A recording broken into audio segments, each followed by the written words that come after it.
Olá amigos, sejam todos bem-vindos ao canal Embaixadores. É bom tê-los aqui para nós estudarmos mais uma vez juntos a Palavra de Deus. No estudo de hoje nós vamos compartilhar juntos a carta que Jesus enviou à igreja de Laodiceia e vamos aprender que mensagem Jesus enviou para o seu povo nesse período tão importante da história que vai compreender os nossos dias. Por isso, esteja atento e vamos fundo nessa, tudo bem? Apocalipse capítulo 3, verso 14 até o verso 20 é o trecho onde está a carta que foi enviada à Laodiceia e eu vou convidar você a fazer a leitura dessa carta nesse momento, tudo bem? Após isso você pode dar continuidade no vídeo. Eu vou compartilhar aqui a tela com vocês para que nós possamos acompanhar a descrição feita aqui à igreja de Laodiceia. Muito bem, a primeira coisa que nós vamos analisar aqui é o que significa esse nome, não é? Laodiceia, que é conhecido por muitos. Então, Laodiceia pode ter dois significados: julgamento do povo ou povo do juízo. Não são antagônicas as ideias, não é? As duas se referem a um período de juízo e a um povo que está vivendo esse momento.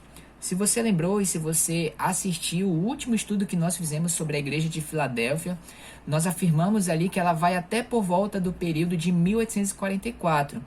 Jesus ele tem a chave sobre seus ombros e essa chave significa ter o domínio, ter o governo. E a gente viu que isso é estabelecido mediante o juízo. E a gente viu lá com base em Daniel que esse juízo começou em 1844. A porta aberta de Apocalipse 3, verso 8, então seria a porta para o lugar santíssimo, onde Jesus entrou para ir até a presença do Pai e receber o reino. Então, a igreja de Laodiceia, ela começa a partir desse momento em que o juízo inicia e ela vai até a volta de Jesus, já que é a última das 7 igrejas do Apocalipse. Portanto, a partir de 1844, quando o juízo começa, e ela vai até o fim da história do pecado. Como foi que Jesus se apresentou aqui para a igreja de Laodiceia? Algumas coisas interessantes aqui. Jesus se apresenta como sendo o Amém. A gente geralmente fala Amém no final das nossas orações, não é? A palavra Amém, na cultura judaica, ela é um acrônimo.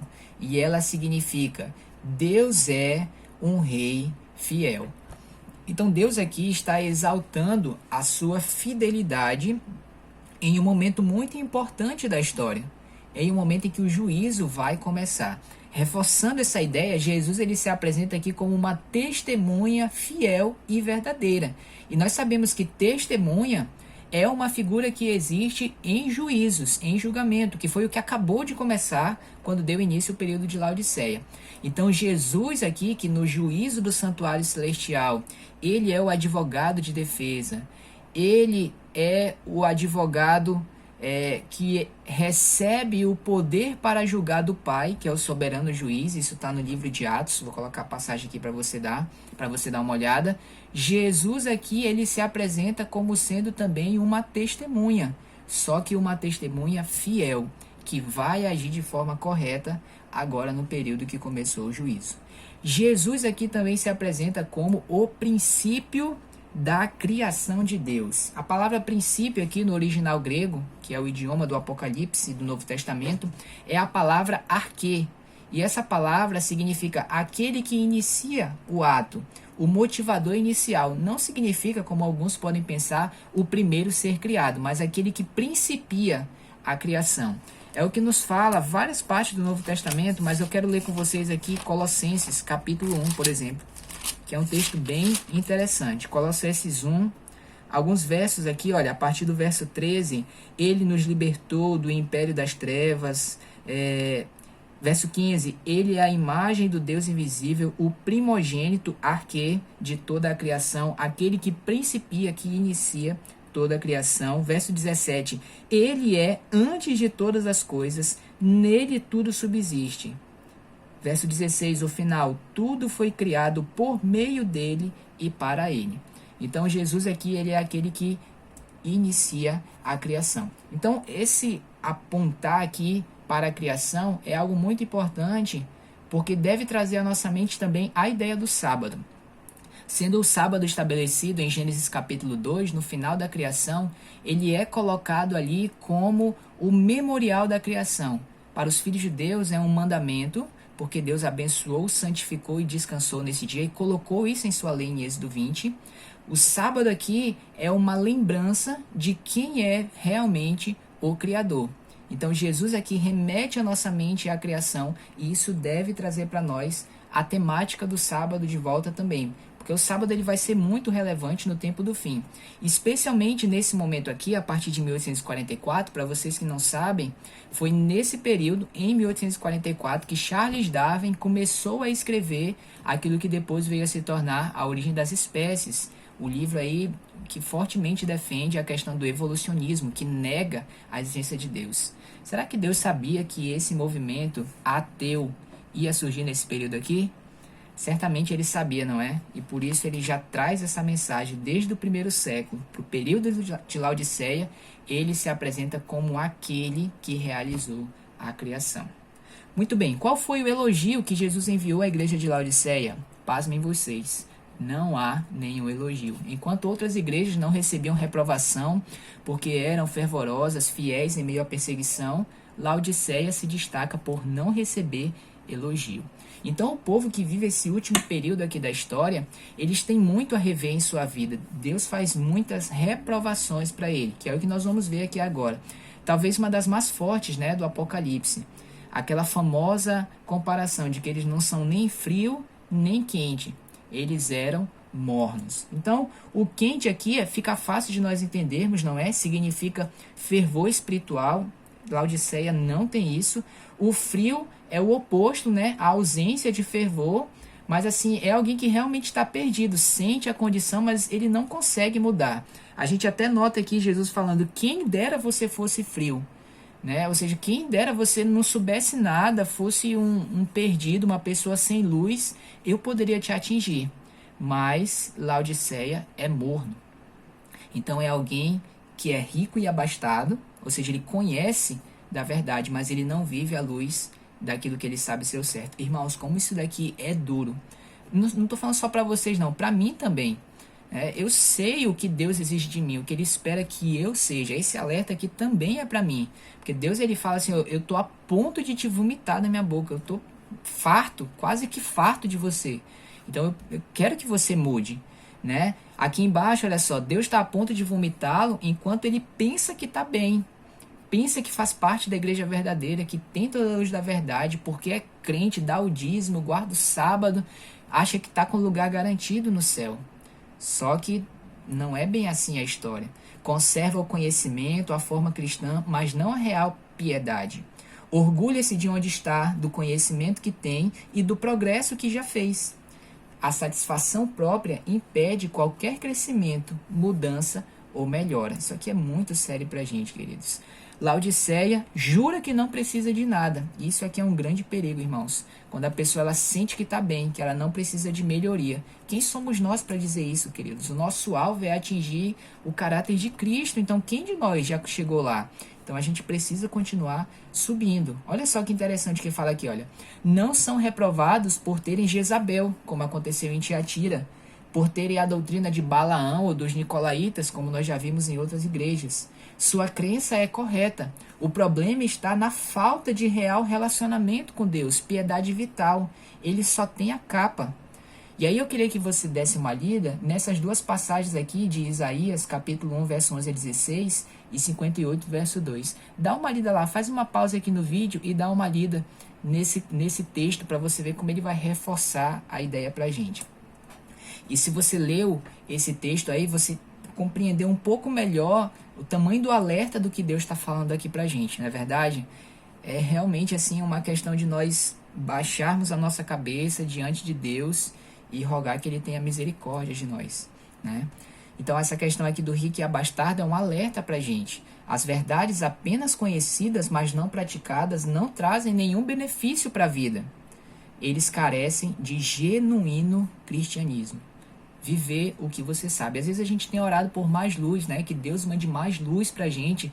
Senhor, eu quero ter uma experiência real contigo.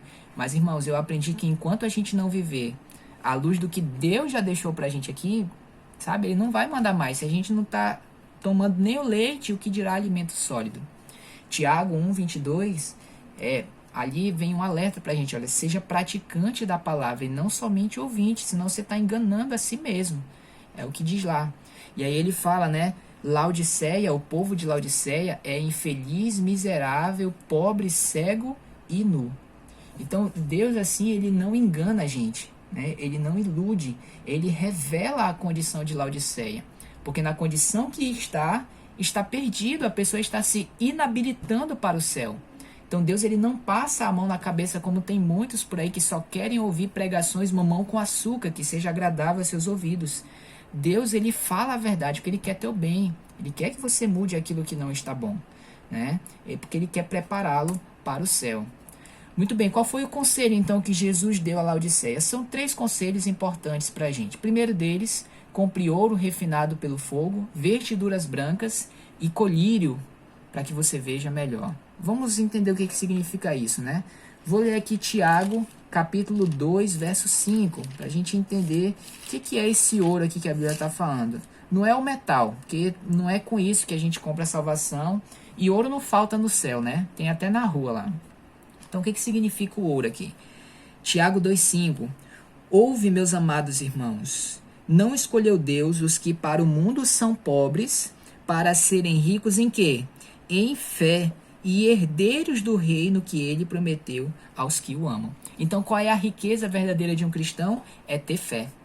Então, quando Deus fala que ele quer que seu povo compre ouro, é uma fé genuína. É uma fé pura, imaculada. É isso que a gente tem que ter. E fé em quê? Naquilo que Deus fala que é verdade. Não adianta a gente conjecturar. Se Deus fala, se você fizer isso aqui, você vai se perder. Por exemplo, Apocalipse fala que os mentirosos não estarão no reino dos céus. O que a gente tem que fazer com isso? Ouvir, entender e não mentir. Aí a gente pode racionalizar assim, não, mas não é bem assim. O bem assim não está na Bíblia, né? Então, é uma fé naquilo que Deus fala que é o certo em sua palavra. Outra coisa que somos recomendados a comprar, vestiduras brancas. Se você já acompanhou os outros estudos, você já tem a ideia do que significam as vestes, não é? Vou ler aqui Isaías 64, verso 6, para a gente ver mais uma passagem que nos apresenta o significado das vestiduras brancas. 64, verso 6, diz assim: Mas todos nós somos como um imundo, e todas as nossas justiças como trapo de imundícia.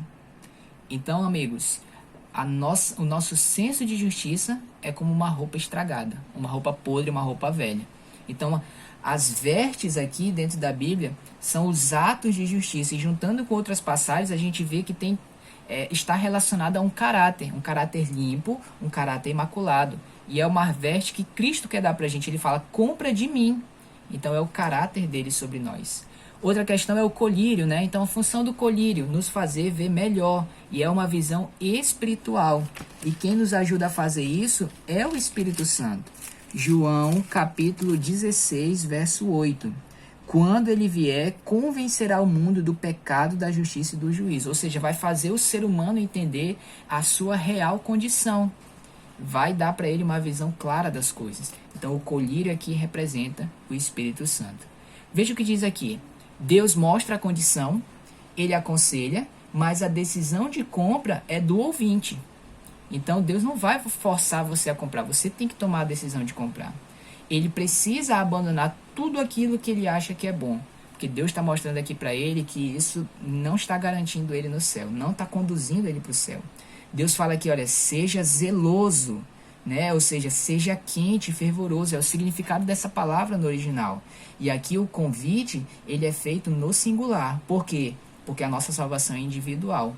Ainda que você esteja vivendo numa igreja que é Laodiceia, Deus não quer que você seja morno. Deus quer que você seja quente, por isso ele fala para você só. Agora, não pensa no irmão não lá da tua igreja que faz coisa errada, pensa em você. O que Deus está falando para você que você precisa esquentar? Esse é o exercício aqui. E aí, para finalizar, a promessa. Qual foi a promessa que Jesus fez aqui? Ele diz, né? Eu estou à porta e bato. Se alguém ouvir e abrir a porta, cearei com ele e ele comigo. Ao longo das cartas, a gente percebe, parece que Jesus está se aproximando cada vez mais, né? Ele fala, eu virei, ele venho sem demora. E aqui, quando a gente chega em Laodiceia, ele diz, eu já estou aqui na porta. né? E aí ele fala que ele está batendo na porta. E na cultura judaica, quando alguém bate na sua porta, você tem que largar imediatamente o que você está fazendo e ir atender a porta. Se alguém chegar na sua porta e te chamar pelo nome, por exemplo, você pode terminar o que você está fazendo. Mas se alguém bater na porta, corre, meu amigo, porque é urgente.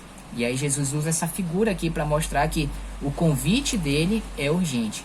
E aí ele fala, se alguém ouvir, não é? Ou seja, alguns não vão ouvir, o barulho do mundo está alto demais, ele não vai ouvir, outros ouvirão, mas não abrirão. E a pergunta agora que fica pra gente é, será que nós vamos abrir a porta?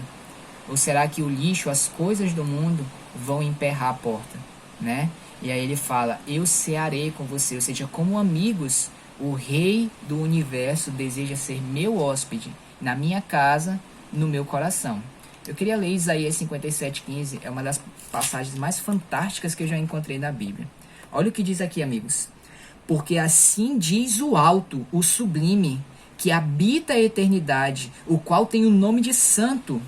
Habito no alto e santo lugar, mas habito também com o contrito e abatido de espírito, para vivificar o espírito dos abatidos e vivificar o coração dos contritos.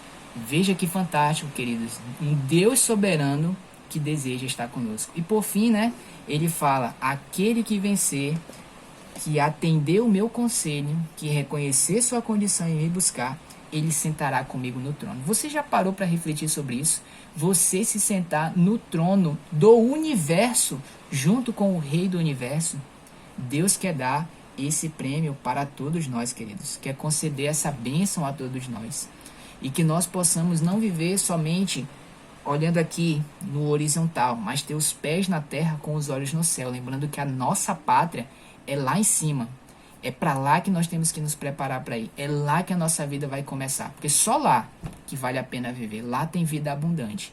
Então que nós possamos meditar sobre isso. Que nós possamos seguir estudando a palavra de Deus. Aprendendo as lições. E tendo humildade de espírito para ser corrigidos. Transformados pelo Senhor. Que Deus abençoe você. Eu espero que você tenha gostado do estudo de hoje. E se você ainda não é inscrito no nosso canal, se inscreve aqui embaixo agora, ativa o sino para você receber os nossos próximos vídeos. Compartilhe esse material com outras pessoas para que eles também possam ter este momento de estudo com Deus. E a gente se vê no nosso próximo estudo. Tudo bem? Eu espero você. Até lá.